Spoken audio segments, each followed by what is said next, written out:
আমাদের লাইফে এখনকার দিনে আমরা বেশিরভাগ বস্তু সিরিয়াসলি নেই, মানে মনের থেকে নেই। তাই সবসময় আমি একটা কথা তোমাদের বলি, মনের থেকে কোনো জিনিস নেবে না। যে বস্তু তুমি মনের থেকে নেবে না, যে বস্তু তুমি মনের থেকে চাইবে, সে বস্তু যদি তোমার কাছ থেকে চলে যায় বা তুমি সেটা যদি না পাও, তাহলে আঘাতটা বেশি লাগে। সেটার ফলে মানুষ কিন্তু খারাপ ডিসিশন নেয়, সুসাইড করে। আজকে যদি এরকম কিছু লোক হয়েছে, আজকে তারা কিছু জিনিস যদি না পায়, সাপোজ ব্রেকআপ হয়, ব্রেকআপ হওয়ার পরে সাপোজ একটা মেয়ে বা একটা ছেলে, একটা মেয়ে ছেলেকে পেলো না বা একটা ছেলে মেয়েকে পেলো না, সেটার জন্য কি করে? খারাপ ডিসিশন নেয়, সুসাইড করে। কিন্তু তোমাদের মতো যদি উজ্জ্বল বর্মন ভাবতো, উজ্জ্বল বর্মন কিন্তু উজ্জ্বল বর্মন হতে পারতো না। তোমাদের মতো যদি কেশবদের ভাবতো, কেশবদের হতে পারতো না। তোমাদের মতো যদি রিক বাসও ভাবতো, রিক বাসও হতে পারতো না। তাই সবসময় তোমাদেরকে আমি যে কথাটা বলি, মনের থেকে কিছু বস্তু যদি তুমি চাও, সেটা তোমার আঘাত লাগবেই। যেমন যদি তুমি সেই বস্তুটা না পাও, সেটা আঘাত অনেক বেশি। তাই সব বস্তু মাইন্ড দিয়ে ভাববে, মাইন্ড দিয়ে করার চেষ্টা করবে।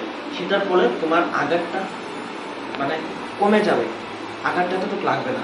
তাই সবসময় এই কথাটা মনে রাখবে, যে তোমার জন্য কখনো ছিলই না, সেটা একটা ইনসিডেন্ট, তোমার লাইফে এসেছিল অল্প সময়ের জন্য, আধা ঘন্টার জন্য, 1 ঘন্টার জন্য, 10 দিনের জন্য, 1 বছরের জন্য, সে চলে গেছে। জাস্ট তোমাকে ইউজ করতে এসেছিল, বা সেটা একটা ইনসিডেন্ট হয়েছে, লোকের লাইফে হয়, মানুষের লাইফে হয়। কিন্তু তুমি এটা ভাববে, এটা কোনোদিনও ভাবো না যে যে তোমাকে ছেড়ে চলে গেছে বা যে সত্যি তোমাকে কষ্ট দিয়ে চলে গেছে, সে তোমার জন্য ছিল, সে তোমার জন্য ছিল না।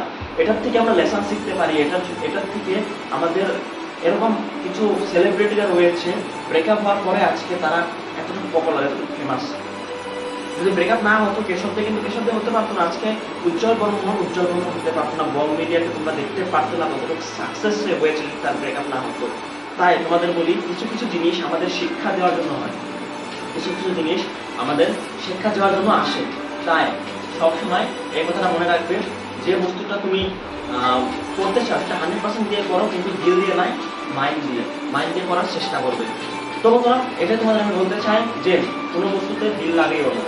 দিল যদি লাগাও, সেটার উপরে অনেক অনেক কষ্ট আসে, সেটার থেকে কষ্ট কিছু হয় না, সেটার থেকে বড় কষ্ট। দেখা হচ্ছে পরবর্তী ভিডিওতে। অন্য একটা ভিডিও পাওয়ার জন্য অবশ্যই শেয়ার করে দিও। ভিডিওটা কেমন লেগেছে অবশ্যই সেটা লিখো। আর কেউ নিজের লাইফে সিরিয়াস হও না, সিরিয়াস হও, পয়সা কামানোর জন্য টাকা কামাও। যে মেয়ে বা যে ছেলে তোমাকে ছেড়ে চলে গেছে না, তাকে অকাত দেখাও, তাকে দেখিয়ে দাও তোর থেকে, তুই যাকে বিয়ে করবি না, তোর থেকে আমি 1 টাকা হলেও তার থেকে বেশি কামাবো, তার থেকে 1 টাকা হলেও বা ব্র্যান্ড হলেও অল্প একটু বেশি তৈরি করবো, সেটা হওয়ার চেষ্টা করো, সেটা হও নিজে। তাহলে নিজের লাইফে তুমি কিছু করতে পারবে। তাকে দেখিয়ে দাও, সে তোমাকে ছেড়ে চলে গেছে, তুই জানা, उसको जाने दो यार। अपने लाइफ में फोकस करो, अपनी जिंदगी में फोकस करो, उससे बेहतर कोई तुम्हारा लाइफ में आएगा। ये मैं चैलेंज देके आप लोगों को बोल रहा हूँ, ये होगा। और नेक्स्ट वीडियो तो तुम्हारे साथे দেখা হচ্ছে। আধা ঘন্টা শুরু করতে হবে না, চ্যানেলটা যদি নতুন রয়েছে প্লিজ ফলো করে দিও, তোমরা ফলো করো। তো দেখা হচ্ছে পরবর্তী ভিডিওতে। Bye bye.